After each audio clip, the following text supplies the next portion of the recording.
Calling Things by Their Right Names by Booker T. Washington, narrated by Sam Kusi. A few evenings ago, I talked with you about the importance of learning to be simple, humble, and childlike before going out into the world.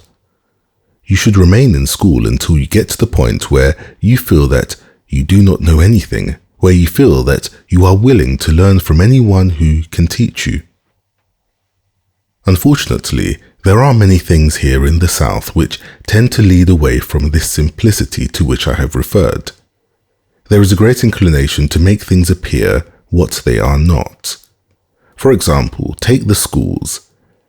There is a great tendency to call schools by names which do not belong to them and which do not correctly represent that which in reality exists. You will find the habit growing more prevalent every year, I fear, of calling a school a university or a college or an academy or a high school. In fact, we seldom hear of a plain, common, public or graded school. We do ourselves no good when we yield to that temptation. If a school is a public school, call it one, but do not think that we gain anything by calling a little country school with 2 or 3 rooms and 1 or 2 teachers, where some of the students are studying the alphabet, a university. And still, this is too often done throughout the South, as you know. No respect or confidence is gained by the practice, but, on the contrary, sensible people get disgusted with such false pretenses. When you go out into the world and meet with such cases as this, try to make the people see that it is a great deal better to call their small public school by a name which truly represents it, than to call it a high school or an academy. I do not by any means intend to say that schools do not have the right to aspire to become high schools and colleges. What I mean to say is that it is hurtful to the race to get into the habit of calling every little institution of learning that is opened a college or a university. It weakens us and prevents us from getting a solid, sure foundation. Again, we make the same mistake when we call every preacher or person who stands in a pulpit to read from it, doctor, whether or not that degree has been conferred upon him. Sensible people get tired of that kind of thing. The degree of Doctor of Divinity was once held in the highest esteem and was conferred only upon those ministers who had really become entitled to it because of some original research or other work of high scholarship. Among highly educated people, this rule holds still. But today, especially in the South, many a little institution that opens its doors and calls itself a college or a university is beginning to confer degrees and make doctors of divinity of persons who are unworthy of degrees. And sometimes, should these persons fail to get an institution to confer a degree on them, they confer it on themselves. The habit is getting to be so common that in little towns, the ministers are calling themselves doctors. One pastor will meet another and say, "Good morning, doctor," and the other, wishing to be as polite as his friend, will say, "How are you, doctor?" And so it goes on, until both begin to believe that they really are doctors. Now, this practice is not only ridiculous, but it is very hurtful to us as a race, and it should be discouraged. Much the same criticism may be made of many of those who teach. A person who teaches a little country school, perhaps in a brush arbor, is called professor.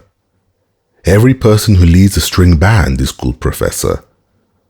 I was in a small town not long ago, and I heard the people speaking of someone as a professor.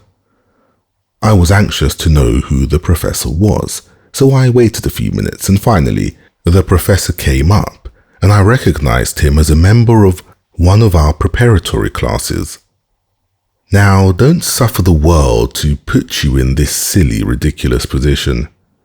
If people attempt to call you professor or by any other title that is not yours, tell them that you are not a professor, that you are a simple mister. That is a good enough title for anyone. We have the same right to become professors as any other people when we occupy positions which entitle us to that name, but we drag that title, which ought to be a badge of scholarship, down the mud and mire when we allow it to be misapplied. We carry a similar kind of deception into our schoolwork when, in the essays which we read and the orations which we deliver, we simply rehearse matter, a great deal of which has been copied from someone else. Go into almost any church where there is one of the doctors of divinity to whom I have referred, and you will hear sermons copied out of the books and pamphlets. The essays, the orations, the sermons that are not the productions of the people who pretend to write them, all come from this false foundation.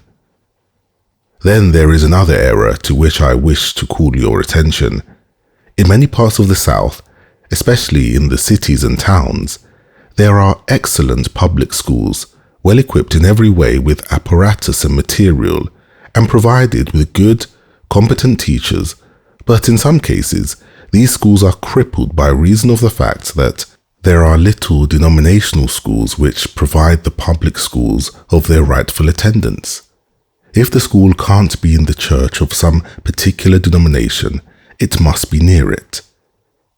In the average town, there may be the denominational school of the African Methodist Episcopal Church, of the Zion Church, of the Baptist Church, of the Wesleyan Methodist Church, and so on, all in different parts of the town.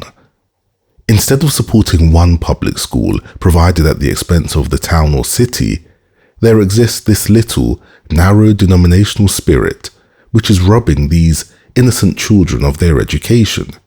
We want to say to such people as these, people who are content so to deprive their children and have them taught by some second-rate teacher, that they are wrong. We want to let the people know that the great public school system of America is the nation's greatest glory, and that we do not help matters when we attempt to tear down the public school. Of course, it is the right and the duty of every denomination to erect its own theological seminaries and its colleges, where the special tenets of that denomination are taught to those who are preparing for its pulpit. But no one has a right to let this denominational spirit defeat the work of a public school to which all should be free to go. I have in mind a place where the colored people have an excellent school equal to that of the whites. I went through the building and found it supplied with improved apparatus and capable teachers, and saw that first-class work was done there. Later, I was taken about a mile outside the city, where there was a school with an incapable teacher and some 60 or 70 pupils being poorly taught. Here was a third-rate teacher in a third-rate building, poor work, and the children suffering for lack of proper instruction. Why? Simply because the people wanted a school of their own denomination in that part of the city. Now you want to cultivate courage and see to it that you are brave enough to condemn these wrongs and to show the people the mistakes which they make in these matters. I mention all these things because they hinder us from getting a solid foundation. They hinder us further in that in many cases they prevent us from getting the right power of leadership in teaching, in the work of the ministry, and in many other respects. Wherever you go then, make up your minds that you are going to make your influence felt in favor of better prepared teachers and preachers, in better preparation of all those who stand for leaders of the people. Just in proportion as you set your lives right in this matter, will the masses of the race be inclined to follow you.